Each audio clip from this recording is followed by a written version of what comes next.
Muito bom dia. Quero agradecer aos organizadores pelo convite, pela oportunidade.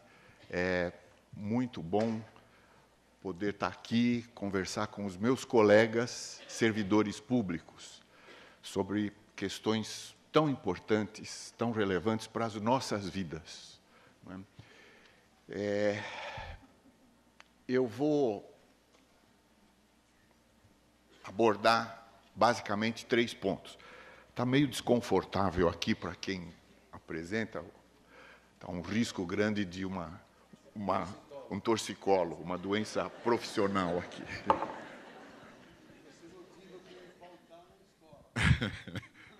Eu vou pedir uma licença médica depois dessa palestra aqui. E eu já vou emendar, porque eu estou quase me aposentando. Agora melhorou, acho que eu não vou precisar, não. Ok, esses são os 3 pontos que eu gostaria de abordar. Eu vou tentar limitar, a gente está com o tempo meio espremido, né? Eu vou apresentar algumas estatísticas do mercado de trabalho, com um olhar sobre a administração pública, alguns pontos para reflexão. Especificamente, eu quero focar num grande tema aqui, e vou finalizar com algumas considerações finais. Então, vamos ver as estatísticas, o mercado de trabalho. Isso aqui é PNAD. PNAD, deixa eu ver se eu acho aqui, desde 92 até 2011. Tá, um período bastante grande. Essa linha preta é o volume de emprego, o nível de emprego da PNAD. Vocês sabem que a PNAD é uma pesquisa domiciliar, então ela mede o emprego formal e informal. Então, vocês vejam que nós começamos mais ou menos com 60 milhões e chegamos a 95, hoje nós estamos próximos de 100 milhões de trabalhadores. Esse é o tamanho do mercado de trabalho no Brasil. Ela se manteve formal e informal. De todo esse período. E as linhas aqui são os diversos setores. Veja essa linha verde, a agricultura, que despencou. Isso aqui é a indústria no Brasil, é instável, está caindo agora. Serviços. Então, olhando sobre esse aspecto, nós não podemos dizer que o mercado, que o setor público no Brasil é muito grande, né? Mas nós vamos voltar a essa questão. Isso aqui é RAIS, portanto, agora é o emprego formal, só o emprego formal. E existem pessoas, em particular um ex-presidente, que diz que tudo começou mais ou menos aqui. Nunca antes. Vocês conhecem? Mas vocês estão vendo que o nunca antes é um pouco antes. Não é? Veja, o que nós vemos nesse período é um expressivo crescimento do emprego formal, que começou lá atrás, a partir da estabilização, plano real. Esse país começou a crescer na parte formal. E nós chegamos hoje a 46 milhões em 2011. Se vocês lembrarem do dado do slide passado, isso significa que o setor formal é metade do emprego de trabalho. Quer dizer, nós temos uma informalidade ainda gigantesca nesse país. E aí, esse é o mesmo dado, só que num período mais curto, ainda é a RAIS, de 99 para cá. Esse é o emprego total da RAIS, não é? Vejam os 46 milhões lá. E isso aqui é a proporção da administração pública na RAIS. E aí é 20%. Claro, a gente tirou metade do emprego, que era informal, a administração pública é formal, então 20% do mercado formal está na administração pública. Se a gente lembrar que não estão nessa linha aqui, não estão os empregos públicos, mas terceirizados, então a gente pode chegar à conclusão que o emprego no setor público é muito grande, se você olhar só para o setor formal. Quer dizer, o tamanho do Estado é muito grande, porque o Estado está dentro do mundo formal.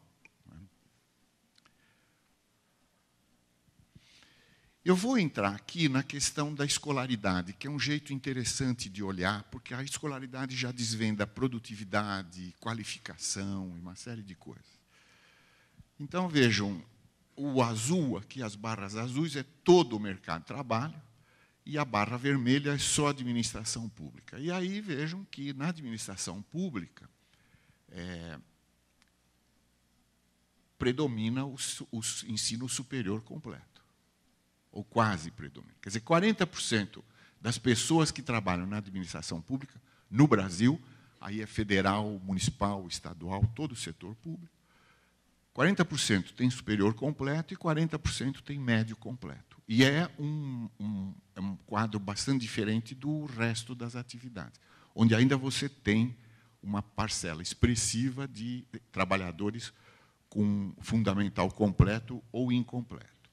Quer dizer, o setor público é mais escolarizado do ponto de vista do emprego. Agora, o salário por escolaridade. Vejam, o azul é o salário médio no todo e o vermelho é o salário médio na administração pública. Então, nesse período, você vê que eles começam juntos, mas há um descolamento.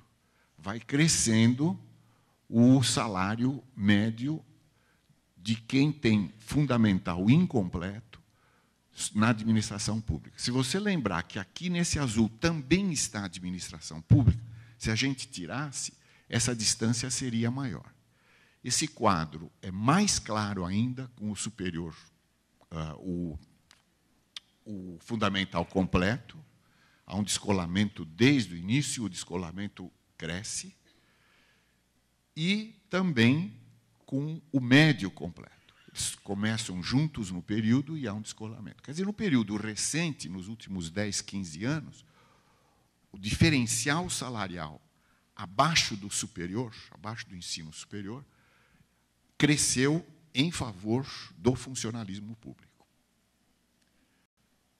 E aqui o quadro é o contrário. Vocês ganham pouco. Não nós, né, Hélio?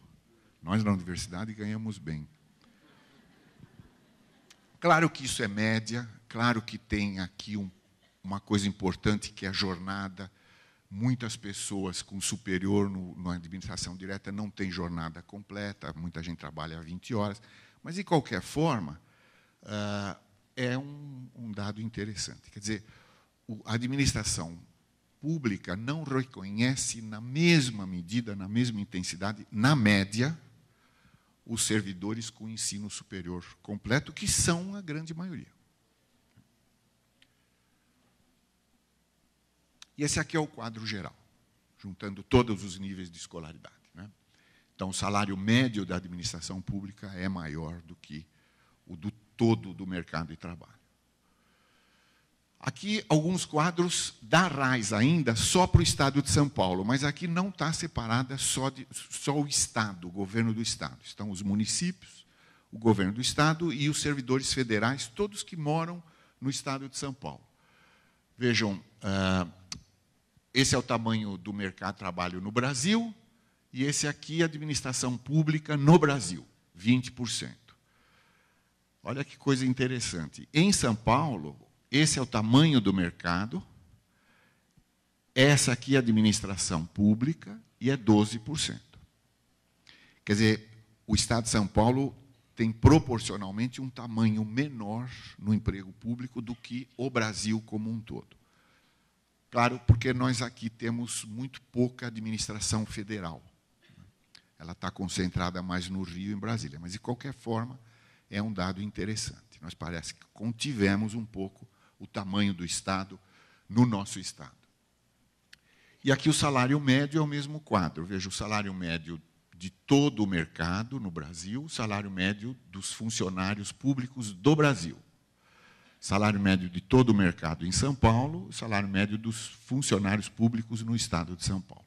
Nós ganhamos mais, na média, do que os nossos companheiros que trabalham no setor privado. Como é que a gente lê isso? Uma leitura é, não, isso está errado, nós ganhamos muito pouco. Os dados estão errados. Não deve ser isso. A outra leitura de fato, o setor público é generoso com os servidores que têm menos escolaridade do que o ensino superior. Agora, uma coisa que não há dúvida, o tamanho do setor público é muito grande. E ele é o empregador preferencial para as pessoas que têm nível superior. Nós vamos voltar a esse ponto. E aí fica a pergunta, muito bem, o tamanho é grande, agora, será que ele é eficiente? Porque se ele é grande e entrega, ótimo. Essa é a pergunta. Né? Claro que eu não vou responder aqui, eu não seria louco de responder aqui. Mas vocês...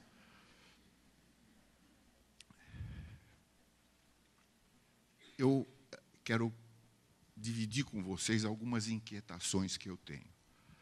Quando meu colega, professor Hélio Jani Teixeira, me convidou para cá, eu fiquei pensando, o que eu vou dizer? Né? Tem tanta coisa para dizer, e a gente tem só 20 minutos. E aí eu me lembrei de um caso que nunca sai da minha memória. Foi logo depois que eu ingressei na Faculdade de Economia. Eu entrei em 1986 e, alguns anos depois, eu fiquei sabendo que um professor tinha sido readmitido. Antes de eu entrar lá, alguns anos antes, esse professor tinha sido demitido da faculdade. Então, vocês imaginem, para um órgão público chegar ao ponto de demitir um servidor, alguma coisa de muito grave deve ter acontecido. Ou abandono de emprego, ou excesso de absenteísmo, alguma coisa. É uma decisão difícil, principalmente porque é uma decisão que é tomada em conjunto, não é fácil chegar a esse ponto. Muito bem, esse colega foi demitido, e ele entrou na justiça, e uns 10 ou 15 anos depois, ele ganhou o processo na justiça. E foi readmitido com salários retroativamente pagos. E aí ele aposentou. Claro que isso não acontece todo dia. Né? Afinal, ganhar na loteria assim também não é. Mas isso mostra, por isso que eu estou trazendo aqui, talvez esse seja um aspecto que não vai ser muito trabalhado durante o resto do nosso encontro aqui. Mas nós temos um problema muito grave, uma incapacidade muito grave na gestão dos recursos humanos no setor público, que é a incapacidade de resolver e finalizar os conflitos. A relação de trabalho é uma relação de conflito. Você tem interesses divergentes, é muito difícil. Ela é conflituosa, é importante reconhecer o conflito. Agora, o conflito não é o fim do mundo. Nós temos conflito em casa, nós temos conflito no trânsito, na escola, em todos os lugares. É do ser humano a divergência. Agora, o importante é você ter mecanismos para administrar essa divergência. Isso não existe no setor público. As divergências não são finalizadas, nós não temos essa autonomia, essa capacidade de finalizar. E aí acontecem coisas desse tipo. Quantos colegas nossos não estão na justiça brigando por alguma coisa, que, sei lá, um dia eles vão ganhar e ganham um precatório, isso onera as contas públicas. Seria muito melhor se a gente tivesse mecanismos para expressar as divergências, sem medo de sofrer represálias, e resolver essas divergências diretamente. Aliás, isso é uma coisa que o setor privado também tem dificuldade. Está aí a Justiça do Trabalho, com 2 milhões de reclamações todos os anos. Quer dizer, as relações de trabalho no Brasil foram construídas historicamente para eliminar o conflito, para ignorar o conflito. E aí o conflito é resolvido lá fora. E é o pior jeito de lidar com o conflito é não reconhecê-lo. Então, essa é uma coisa importante que me preocupa principalmente quando a gente ouve as propostas que já foram feitas aqui. Nós precisamos de flexibilidade na realocação dos recursos. Nós precisamos de bancos de talentos. Nós precisamos reconhecer o mérito para poder movimentar as pessoas na progressão. Ou seja, nós precisamos melhorar os mecanismos de reconhecer, de premiar, de promover. Agora, cada vez que o gestor vai decidir essas coisas, ele vai provocar contentamento em quem ele reconhecer e descontentamento em quem não foi reconhecido. E nós não temos mecanismo para lidar com isso. Então, se a gente olhar para frente, a modernização da gestão dos recursos humanos vai implicar em mais e mais conflitos recolhidos. E, portanto, mais e mais conflitos lá fora, que é muito ruim. Como é que a gente resolve isso? A receita antiga é essa. Negociação coletiva. Eu ouvi aqui alguém falar em ouvidor. Ouvidor é um mecanismo para você expressar seu descontentamento. Mas não seria melhor a gente pensar em mecanismos de representação dos interesses dos trabalhadores no próprio local de trabalho? Essa é uma das funções da negociação coletiva. A negociação coletiva não é só negociação na database, é construir mecanismos de vocalização, de diálogo, e construir juntos mecanismos de solução terminal de conflitos. Agora, a negociação coletiva tem um problema sério na administração pública. No setor privado não tem problema nenhum. Os trabalhadores pediram aumento, a empresa deu, ou ela tira do lucro, ou ela passa para o preço, perde mercado, ganha mercado, é o problema dela. Agora, na gestão pública, o direito de negociar e o direito de ser representado tem que ser reconhecido. Nós somos trabalhadores como os do setor privado. Nós temos direito de ter nosso sindicato, nosso mecanismo de expressar descontentamento, de negociar, de discordar. Agora, o problema é que, levado ao limite, esse direito democrático pode trazer soluções não democráticas. Por quê? Porque uma demanda salarial pode esbarrar na lei orçamentária. Eu não posso revogar um orçamento porque eu estou exercendo o meu direito de negociação coletiva. Então, é por isso que a negociação coletiva no setor público ela extravasa a própria relação trabalho. E ela é levada também ao parlamento, onde os trabalhadores tentam remanejar lá o seu orçamento. Então, é uma coisa complicada, é uma negociação múltipla sempre. Agora, nós precisamos de mecanismos para solucionar esses impasses. As greves, os impasses no setor público são muito longos, são intermináveis. E isso é muito ruim. E seria possível lidar com isso. Eu vou voltar daqui a pouquinho a essa ideia. Outro ponto importante. A temporalidade do cargo gerencial, do cargo de chefia. Eu sou chefe hoje. Eu tenho que tomar uma decisão difícil aqui. O que eu faço? Daqui 2 anos vai ter um outro no meu lugar. O que será que vai acontecer comigo quando eu sair daqui? Que decisão eu tomo hoje? Esse é um problema. Por isso que a gente precisa de mecanismos transparentes, regras transparentes para poder decidir. Outra vez, solução de conflitos terminal. Outra coisa importante. Por causa da inflação, por razões históricas, no Brasil a gente acha que salário é um direito. Quando, na verdade, salário é um interesse. Eu quero ganhar mais. Isso não significa que eu tenho direito de ganhar mais. O salário mínimo é um direito. O reajuste pela inflação, pelo menos, do salário mínimo, esse é um direito. Agora, além do salário mínimo, são interesses. Eu tenho interesse em ganhar mais. Então, se a gente conseguisse mudar o conceito da remuneração e considerá-la como interesse, isso seria um passo importante, porque interesse você não retroage. Agora, um direito, você vai retroagir. E aí são esses processos intermináveis. Outra vez, como é que você consegue isso? Terminando o impasse, terminando o conflito de uma vez por todas no diálogo direto, um mecanismo capaz de fazer isso. Que mecanismos seriam esses? Os americanos inventaram um truque muito interessante para lidar com a greve no setor público, que é a arbitragem de ofertas finais. Eu não sei se vocês já ouviram falar nisso. Normalmente, quando você tem um impasse, você leva o impasse para a justiça, ou para o mediador, ou para o árbitro, enfim. A pessoa que vai decidir tem uma tentação muito grande de uma decisão salomônica. Então, isso aguça as posições iniciais. Vão puxar bastante, porque ele vai dar no meio mesmo. Não é? Agora, se a gente mudar a regra da decisão e obrigar o árbitro a escolher uma das duas ofertas finais, o jogo muda completamente. Se eu exagerar muito, eu sou o administrador, eu vou dar muito pouco de aumento, tão pouco que não é razoável. O árbitro vai dar para o outro.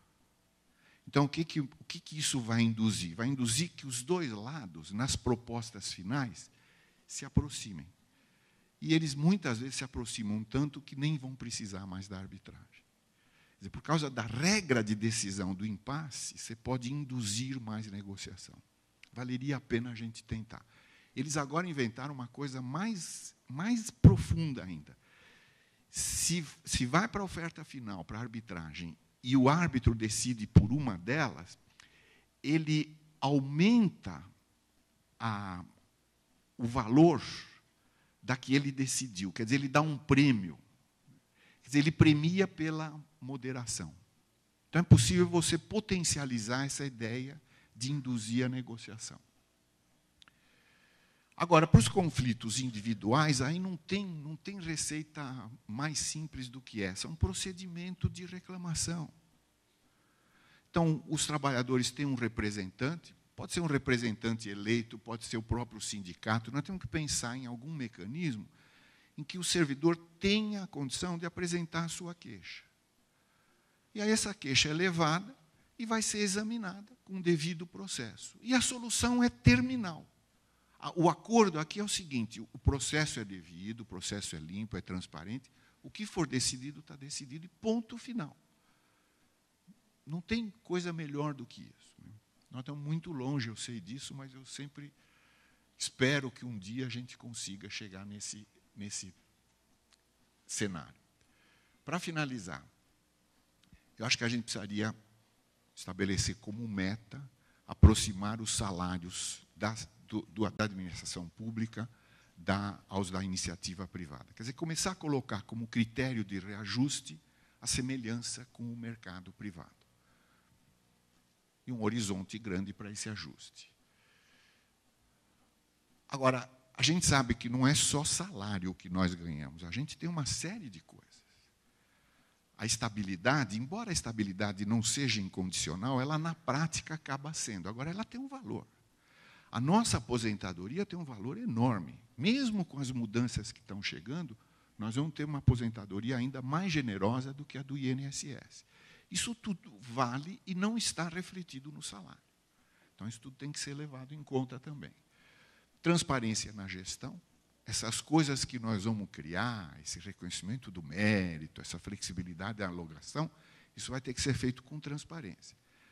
E também transparência nos sindicatos. Os sindicatos brasileiros têm um vício de nascença, têm um vício de origem, eles são pouco transparentes, pouco democráticos. Eles precisam mudar também. Nós precisamos negociar um mecanismo, fazer uma experiência de negociar um mecanismo de solução de conflitos. E talvez, fica aqui uma ideia, a gente pudesse escolher um segmento, uma atividade e começar uma experiência piloto com esses princípios, colocar em prática. Vamos ver se dá certo. Não precisamos mudar tudo de uma vez, mas vamos fazer uma experiência num segmento para ver como é que funciona. Muito obrigado.